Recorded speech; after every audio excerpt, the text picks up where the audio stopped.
Quem já trabalhou no turno da noite sabe como pode ser assustador. Caminhar pelos corredores em meio ao silêncio, com os instintos em alerta, pode mexer com os nervos. Somos programados para temer a noite, esse momento em que nos tornamos vulneráveis, quando nossos corpos pedem descanso e nossos sentidos ficam menos eficazes. No entanto, isso nunca foi um problema para mim. Na verdade, até gosto do turno da noite. Fazer minhas rondas me dá uma sensação de paz. Durante essas horas, não há o barulho de pessoas apressadas ou pedidos constantes. Não há conversas vazias, nem responsabilidades extras, apenas o eco de meus próprios passos, o som suave da respiração dos pacientes e o silêncio ao redor. Alguns dos enfermeiros reclamam da rotina noturna. Perguntam-me como consigo suportar a monotonia e a exaustão no dia seguinte. Eu apenas digo que não me incomoda, pois aprecio a tranquilidade. O que não conto a eles é que, para mim, o dia é que parece vazio. Não tenho amigos que precisem da minha presença à luz do dia, nem uma namorada que me exija atenção. Minha mãe faleceu quando eu era pequeno, e meu pai já tem uma nova família. Acabei sozinho, mas isso não me afeta. Não se sente falta daquilo que nunca se teve. Afinal, acho que sou o tipo de pessoa que chamam de solitária, e os enfermeiros percebem isso. Eles raramente tentam puxar conversa comigo, os mais simpáticos apenas me lançam um sorriso breve ao passar, mas para mim, tanto faz. Para ser sincero, sempre imaginei que eles não se importariam comigo se me conhecessem melhor. Tudo considerado, é um trabalho tranquilo e de fácil execução. Não há muita segurança necessária para vigiar um local onde os pacientes são idosos e frágeis, muitos em seus momentos finais. Eles estão tão debilitados que nem poderiam causar qualquer problema, mesmo que quisessem. Pelo menos, era o que eu pensava, até o dia em que trouxeram Isaías Muldon. Antes de conhecer Muldon, eu já tinha visto coisas perturbadoras por aqui. Pacientes com demência falando com paredes, homens idosos com câncer avançado gemendo de dor, senhoras tão magras que pareciam quase translúcidas. Mas nada disso me abalou tanto quanto aquele homem imóvel, deitado na maca. Ele estava tão quieto que o único sinal de vida era o som da máquina ao lado dele. Mas seus olhos estavam bem abertos, fixos em algum ponto distante, cheios de um horror indescritível, como se ele tivesse vislumbrado o fim de tudo. A enfermeira que o acompanhava notou meu olhar e se aproximou para me explicar que ele sofria de uma condição chamada Síndrome do Encarceramento. Curioso, perguntei o que era isso, e ela explicou que ele havia feito uma cirurgia rotineira, mas houve um erro na dosagem dos medicamentos, causando danos severos ao tronco cerebral e à parte inferior do cérebro, deixando a parte superior intocada. Na prática, Muldon estava em uma espécie de coma acordado, consciente de tudo ao seu redor, mas incapaz de mover-se ou falar. Ao me contar isso, os olhos dele começaram a se mover rapidamente, de um lado para o outro, como se me encarassem diretamente, tentando se conectar comigo. Tentei desviar o olhar, mas algo naquela expressão me prendia. Parecia que ele enxergava diretamente dentro de mim, para lugares que ninguém jamais tinha visto. Eles finalmente o colocaram em seu leito e fecharam a cortina, e eu, ainda meio atordoado, tentei reorganizar meus pensamentos. Imagine só, um dia você está bem, levando sua vida normalmente, e de repente se encontra preso dentro do próprio corpo, com a mente intacta, mas sem conseguir mover um músculo ou pronunciar uma palavra, dependendo de uma máquina para respirar. Era aterrorizante pensar em algo assim. E, apesar do medo, não pude deixar de sentir empatia por ele. Diferente de pacientes com demência, que gradualmente perdem a noção de si mesmos, Muldon permanecia lúcido, ciente da decadência do próprio corpo, e sem nenhuma esperança de recuperação. Perguntei aos enfermeiros sobre sua família, mas me disseram que sua esposa havia falecido no início do ano e que ele não tinha filhos. Ele era um recém-chegado na cidade e não possuía sequer um contato de emergência. O único motivo pelo qual podia se manter naquele quarto era o seguro que algum tipo de organização pagava por ele. Pensando agora, Meu primeiro erro foi sentir uma espécie de afinidade com ele. Eu também não tinha ninguém, assim como ele. Além disso, por estar em seu estado, ele nunca falaria ou faria perguntas, então, o que me custava conversar com ele quando passasse por seu quarto? Achei que não haveria problema.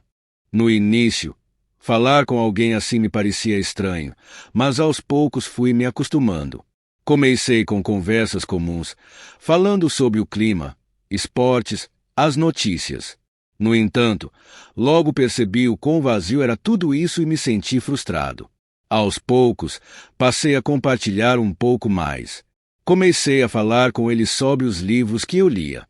Sou fã de Murakami, então contava sobre o enredo dos livros, minhas interpretações, e até o que achava que aconteceria no final.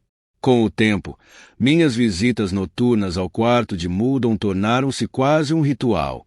Eu passava, falava dos livros e comecei a incluir assuntos mais pessoais. Falei sobre minha infância, sobre como minha mãe havia falecido e meu pai se afastara. Confessei que me sentia sozinho, mas que isso já não me incomodava tanto. Também falei sobre meu sonho de um dia escrever um romance. Em cada visita, parecia que eu estava derramando parte de mim naquela presença silenciosa, deixando que ele absorvesse tudo o que eu guardava. Era estranho, mas cada vez que eu saía do quarto, sentia-me mais leve, mas ao mesmo tempo exausto, como se parte da minha própria energia tivesse sido drenada. Essas conversas deixavam-me atordoado, quase como se tivesse despertado de um sono profundo e conturbado. Dizia a mim mesmo que aquela seria a última vez, mas, na noite seguinte, quando passava pelo quarto dele, sentia-me compelido a entrar novamente e continuar a compartilhar minha vida. Então, uma noite, algo diferente aconteceu. Era por volta das 3 da manhã, e o prédio estava incrivelmente silencioso, mais até do que de costume. Ao me aproximar do quarto de Muldon, o vi sentado na cama, com os olhos arregalados, fixos em mim de uma maneira que parecia impossível para alguém em seu estado. Ele estava tão imóvel que quase parecia uma estátua. As sombras do quarto tornavam ainda mais assustador, e eu sentia uma mistura de curiosidade e receio. Foi então que ele estendeu os braços em minha direção, as mãos esqueléticas e pálidas como se implorassem por algo. Embora tudo dentro de mim gritasse para que eu me afastasse, senti uma estranha atração, uma sensação de que não podia sair dali. Como um sonho febril, fui andando até ele, incapaz de controlar meus próprios passos. Quando cheguei perto, sua boca se abriu devagar, rangendo, como se cada movimento fosse um esforço terrível. A voz que saiu dele era baixa e arrastada, algo que mais lembrava um sussurro de outra dimensão do que um som humano. Nesse instante, senti como se minha mente estivesse sendo puxada para algum lugar sombrio, como se ele estivesse invadindo meus pensamentos, forçando-me a ver algo que eu não conseguia compreender. De repente, senti um tapa forte no rosto e despertei, ofegante. A enfermeira me olhava assustada, e eu me encontrava parado na porta do quarto, com o corpo congelado. Ela me perguntou, com a voz trêmula, o que estava acontecendo, pois eu parecia estar gritando. Eu não conseguia entender o que acabara de acontecer, mas, ainda atônito, apontei para o quarto, repetindo o nome de Muldon. A enfermeira acendeu a luz e lá estava ele, deitado calmamente na cama, com a máquina respiratória funcionando normalmente. Tentei explicar a ela que ele havia me atacado, mas ela apenas olhou para mim, confusa. Depois de verificar o equipamento e perceber que tudo estava em ordem, ela saiu para atender alguns pacientes que haviam sido despertados pelo meu grito. Ainda em choque, fui até a sala de segurança para conferir as câmeras. Precisava ver o que tinha acontecido. Revi as imagens da câmera do corredor, onde eu estava parado à porta do quarto, imóvel, por mais de 10 minutos. Quando a enfermeira apareceu e me acordou, minha expressão parecia de puro terror. Isso confirmou que eu não havia imaginado tudo. Mas não parou por aí. Verifiquei a câmera dentro do quarto dele. Enquanto a imagem retrocedia para o momento em que eu entrei, vi algo que fez meu sangue gelar. Muldon estava ali, deitado na cama, com os olhos bem abertos, fixos na porta, exatamente onde eu estava, embora fora do ângulo da câmera. Mesmo na penumbra, seus olhos pareciam brilhar de forma sobrenatural, sem piscar, até o momento em que comecei a gritar. O resto daquela noite foi um borrão. Voltei para minha mesa de segurança, mas não conseguia parar de tremer. Era como se eu estivesse preso em um pesadelo do qual não conseguia acordar. Esperei o amanhecer, o fim do meu turno, e fui direto para casa. Mal lembro do trajeto até o apartamento. Ao chegar, simplesmente desabei na cama, na esperança de que o sono apagasse as estranhas lembranças da noite anterior. Mas, quando fechei os olhos, o terror continuou. Quando despertei, não estava em minha cama, mas em uma cama de hospital que eu reconheci. Era o quarto de Muldon, com a luz fraca e o ar saturado de mofo. Tudo ao redor parecia abandonado, como se tivesse sido deixado às pressas. Olhei ao redor, tentando entender o que estava acontecendo. Tentei mover meu corpo, mas nada respondia. Era como se estivesse preso, imobilizado, tal qual Muldon. O pânico tomou conta de mim. Eu estava paralisado, completamente consciente, mas incapaz de mover sequer um dedo. Em algum nível, sabia que era um sonho, mas a sensação de estar preso era tão real que me desesperava. Eu só conseguia ouvir o som ritmado da máquina de ventilação ao meu lado, bombeando ar para meus pulmões. O silêncio era opressor, e logo uma sensação terrível tomou conta de mim. Havia algo se movendo no corredor. Sentia uma presença escura e densa, se aproximando, passo a passo. Com esforço, fechei os olhos, tentando afastar o medo crescente. Podia ouvir a porta se abrir com um rangido, como se algum ser antigo estivesse entrando no quarto. Eu sabia que, se olhasse para aquilo, algo dentro de mim se quebraria. Mas, como num impulso de desespero, forcei meus olhos a se abrirem e, de repente, me vi de volta no meu apartamento, jogado no chão ao lado da cama, ofegante. Levantei-me, tremendo e confuso. Aquela visão, ou sonho, havia sido real demais. Mesmo após acordar, sentia como se algo do quarto de Muldon ainda estivesse comigo, me observando das sombras. Fui até a cozinha para lavar o rosto e tentar me recompor, mas tudo ao meu redor parecia fora do lugar. Peguei meu celular e vi que era tarde da noite, quase hora de meu próximo turno. Pensei em telefonar para dizer que estava doente, mas, antes que pudesse decidir, alguém bateu na porta. Quem me visitaria àquela hora? Ao olhar pelo olho mágico, vi que era minha vizinha, uma senhora idosa que morava sozinha. Achei estranho, pois nunca havíamos trocado mais do que um cumprimento ocasional. Quando abri a porta, encontrei apenas um bilhete no chão. Thomas, muito obrigada pela ajuda de hoje. É bom saber que tenho um vizinho tão atencioso. Fiz alguns biscoitos para você. Estão na porta ao lado. Senti um calafrio ao ler aquilo. Eu não tinha ajudado minha vizinha. Era como se, de algum modo, eu estivesse vivendo outra vida, uma versão de mim que agia enquanto eu estava inconsciente. Voltei para o apartamento e joguei o bilhete no lixo, tentando ignorar o estranho desconforto que aquilo me causava. O resto do dia transcorreu em uma névoa de confusão e inquietação. Fiquei em casa, sem coragem de voltar ao trabalho. Passei o tempo no sofá, assistindo a séries que mal conseguia acompanhar. À noite, acabei adormecendo no sofá, exausto. Quando acordei, novamente não estava em casa. Estava de volta ao quarto de Muldon, preso na cama, incapaz de me mover. Desta vez, o ambiente ao meu redor estava ainda mais sombrio e deteriorado. Havia mofo negro crescendo nas paredes, e o ar era denso, quase irrespirável. Podia ouvir os passos novamente, cada um mais próximo e pesado, como se algo estivesse chegando para me reclamar. Lutei para acordar, para sair daquele pesadelo, mas a presença no corredor parecia me prender ali. Quando a porta finalmente se abriu, senti um cheiro pútrido, como de algo muito antigo e podre. Não consegui ver a figura, mas sua presença era avassaladora. Tive a certeza de que, se ele se aproximasse de mim, não haveria mais volta. Foi então que acordei, em pânico, de volta ao meu apartamento. Meu coração batia tão forte que parecia prestes a sair do peito. Levantei-me com esforço, sentindo meu corpo pesado e exausto, como se realmente tivesse estado naquele quarto. Verifiquei o horário e percebi que havia dormido por quase 12 horas, mas me sentia mais cansado do que nunca.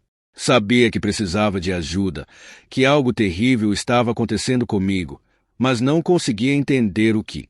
A única coisa clara era que tudo tinha começado com Muldon. Com o passar dos dias, os episódios se tornaram mais frequentes e intensos.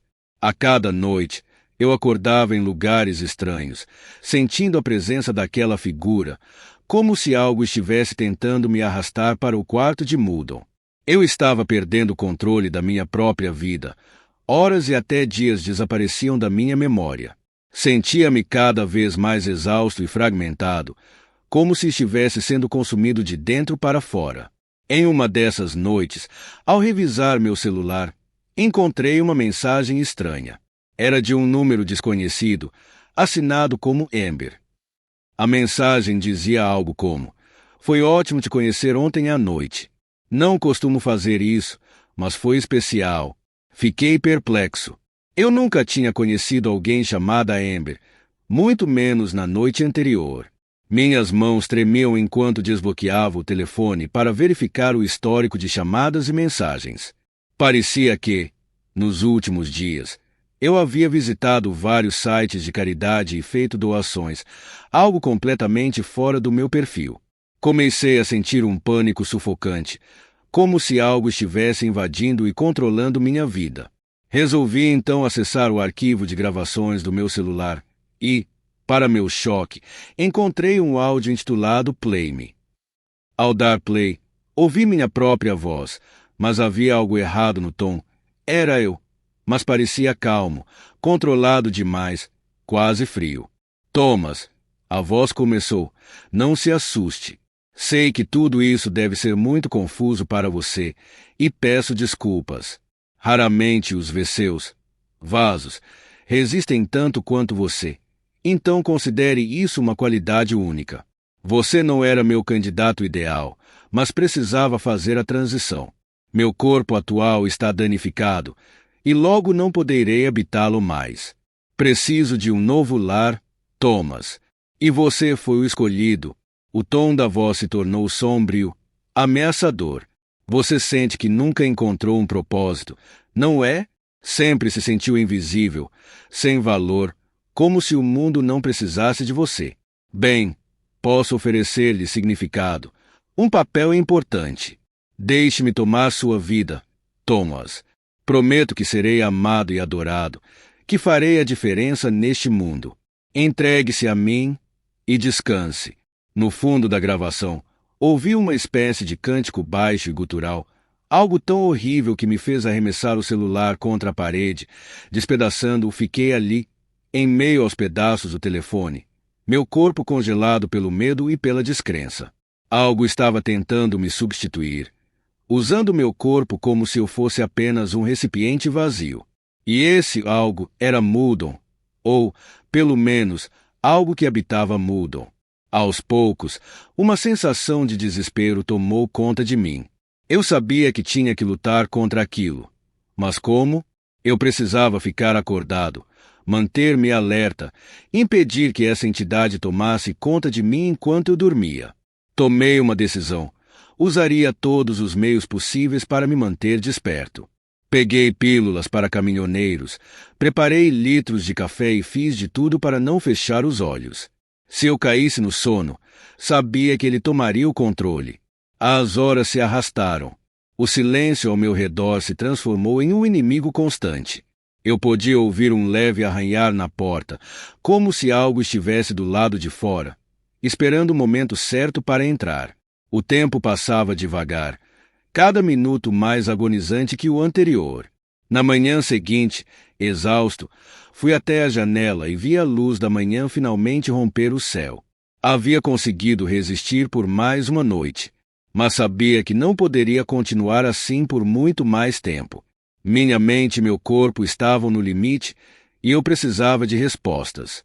Enquanto o cansaço ameaçava me dominar, uma ideia insana me ocorreu: confrontar Muldon, enfrentá-lo diretamente no quarto onde tudo começou. Talvez, se eu encarasse essa entidade, poderia acabar com aquilo de uma vez por todas. Eu sabia que era arriscado, mas estava perdendo a sanidade, e essa parecia minha única chance de retomar o controle da minha vida.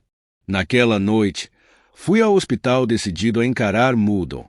Caminhei pelos corredores com o coração acelerado e uma determinação desesperada, ignorando os olhares curiosos dos enfermeiros de plantão. Ao chegar à porta do quarto dele, hesitei por um momento.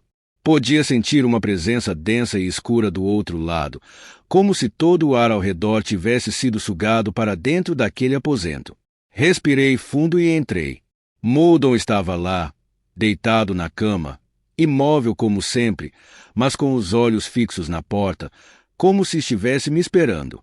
Havia algo no olhar dele, um brilho sinistro, um sorriso torto, invisível mas perceptível, como se estivesse se deleitando com o medo que me consumia.